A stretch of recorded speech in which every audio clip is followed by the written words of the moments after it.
હાલો Surat electricity. કલાકમાં 5 વખત light કાપી નાખો છો.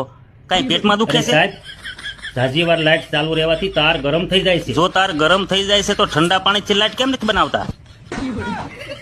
અરે પાગલ આદમી, તાર ઉપર જાજો લોડ છે એટલે લાઇટ કપાઈ જાય છે. એની લાઇટ મોકલો તો લોડ તો પડે જ ને. હું તો કહું છું 2 મિનિટ ફૂંકવીને મોકલો. અરે ઝંડુબામ, તારા દાદાની ધોતી નથી તે સૂકવી શકાય. પેલા તો તું મને ઈ કે તે લાઇટ બિલ ભરી દીધું? આવી તૂટી ફૂટી લાઇટનું બિલ કોણ ભરે? તૂટી આ ફૂટી? જેમ ઝટકા મારે છે એને બનાવતી વખતે એમાં 2 ટીપા પોલિયોના નાખી દો. અરે તારું મગજ તો ઠેકાણે છે. જે હિસાબથી લાઇટ મોકલો છો એમાં મારો પંખો કન્ફ્યુઝ થઈ જાય છે. અરે પણ આમાં અમારો શું વાંક? બપોરનો ઊંધો ફરે છે. હે પપ્પા, પંખામાંથી ગુનગુન અવાજ આવે છે. લ્યો, તારી લાઇટે મારો પંખો પાગલ કરી દીધો.